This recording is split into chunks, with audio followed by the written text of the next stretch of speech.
All right. Good morning if you're tuning in live to this broadcast. I'm always in a good mood and always happy to see my two good buddies, Mr. Shane Sager and Hank Shreve. How are you gentlemen this morning? Very well. Hank, how you doing, man? A little tired, but very well. Yes. Yeah, you're out on the West Coast there. Well, I got these. We got the West Coast, we got the mountains, and you got the East Coast represented today. I'm in Colorado. Hank's out west in Oregon, and Shane's in Boston. So we're spread out, but here we are together virtually.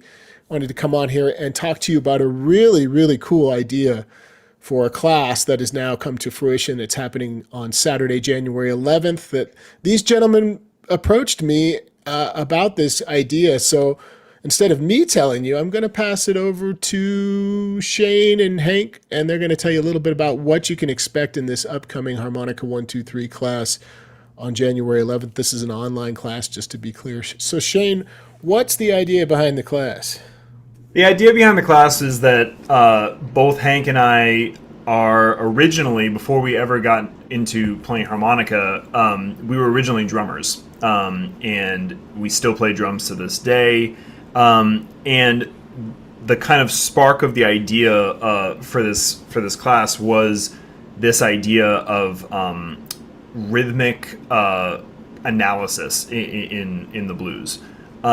So much of what we play as harmonica players is rhythm based, even back to kind of the tongue blocking and just the way that we play is grounded in rhythm. Music is grounded in rhythm. So the idea for this class, and I want to do this with Hank specifically because Hank's a great drummer and a great musician, and obviously a great harmonica player. The reason I wanted to do this with Hank is because we have selected for this class 6 grooves that we really want to dive into. They're kind of like the 6 big grooves of the blues. Hank, do you want to talk about the first 3? Sure. Well, of course, the shuffle is like the number one. And then also we want to talk about the rumba and just, a lot of the common grooves that you hear at blues jams or if you go to sit in with a blues band, because even the beginner students out there have probably noticed that there is a group of certain grooves that seem to happen pretty frequently. So the shuffle is definitely one of them. We want to talk about like the different kinds of shuffles too, because that's something that gets overlooked. And for me as a drummer, if I'm on the bandstand and a harmonica player gets on stage and they go, okay, let's do a shuffle in G, I mean, I'll be happy with that, but I kind of want a little bit more information. Like, okay, what kind of shuffle? Is it on the Texas side? Is it on the Chicago side? Or is it a 2-beat shuffle? So just these little things, like we want to kind of, we want to talk about. And also, it's important too because something like guitar players, for example. Guitar players can get up and start off a song by way of strumming a pattern or setting up something.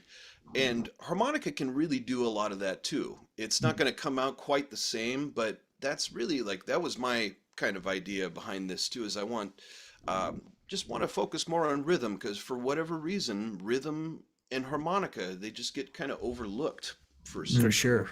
Yeah, so Big time. yeah, but that was my big thing. And also, I do want to clarify. I actually started on harmonica, but but I played drums in school. That's what I played, all through school and up into the community college was drums. So, I view, that's kind of I view that as my second instrument. So, but yeah. I think that the biggest attraction for me when I think about this style of class is that, and maybe Shane had already mentioned it or Hank, and I was a little distracted in the background, but is that this topic of rhythm is something you can't escape in all facets of your playing. So when you're improvising, when you're in accompaniment mode, everything you do is influenced by it, and if it's not, then that's just to your detriment. So it behooves you to pay attention to how you rhythmic. I always call it rhythmic engagement when we talk about like improvisation. And so the fact that they've outlined these cool classic grooves that we come across constantly, and you're going to understand how to talk about them, how to become. What's that little thing you did? Was it the Bo Diddley thing that I latched onto, Hank? That you I caught you doing in a video, and I said, "Are you going to teach that thing?" Was it a Bo Diddley? It was kind of funky. Had a little thing. Do you remember what it was? Can you Oh, demo something while you're here with the? yeah, definitely. Yeah, Just and I to, think they don't have to break anything down. Just to let us hear a sample of one of the things you might talk about.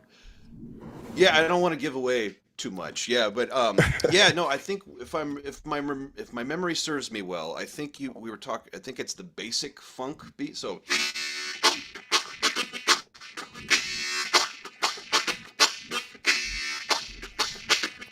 yeah, basic funk or basic hip hop, I've heard that called, or Yeah. even some people refer that as a like a funk rock kind of beat too. So yeah, that's one of my favorites, and I love that beat. So I love, and it's cool. A lot of the stuff that Shane and Hank have come up with is very approachable, in my opinion, for even a beginner player to latch on to the essence of, because it's very chordal based. So if this topic is of interest to you guys, before we go today, is there anything else you want to add, Shane or Hank, as far as what folks can expect or anything in general about the topic?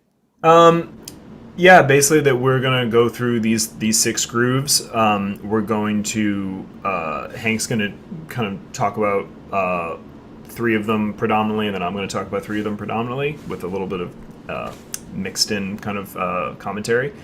And yeah, it's just going to be it's. I've always wanted to do a class like this with you, Ronnie, because the thing that drew me to your playing was the pocket, and just like how locked into the groove you always are. And yeah, I think it's gonna be really fun. Well, maybe I can also contribute a very small section of the class too, as far as my kind of overall take and view, the way I see that, what that term pocket playing means, and how I always try to come from that perspective when I'm improvising, with a few exceptions, a couple grooves that I don't, but for the vast majority I do. And yeah, we'll have some fun. I'm looking forward to it. So again, just to remind you, this class is taking place on the World Wide Web. My Harmonica 123 Zoom platform. Anybody can join from anywhere in the world. You'll have some notes to take home. It'll all be recorded. If you want to learn more and sign up, just head to the video description. And let me just say hi to the chat real quick before we go. There's a couple people here live. Hey, I wonder if Mr. Shreve is somehow related to George Lucas. Probably not. His resemblance is stunning. I think personally that Hank is a lot more attractive than George Lucas, but that's just my take. Hank, has that ever come up before? This is not that important, but not one time. No, I usually yeah. get Mac from Always Sunny in Philadelphia. That's usually the one I get. I'm Ralph Macchio. Or I get Sure, yeah. the younger Ralph, and when I was younger, I got it. I don't look like him. Maybe Hank is more like George Lucas in Raiders of the Lost Ark, not so much. There you go. Not so much the prequel Star Wars. For sure. All right, we're getting off topic a little. Hey, thanks for joining us in this live stream. We appreciate you being here. We will see you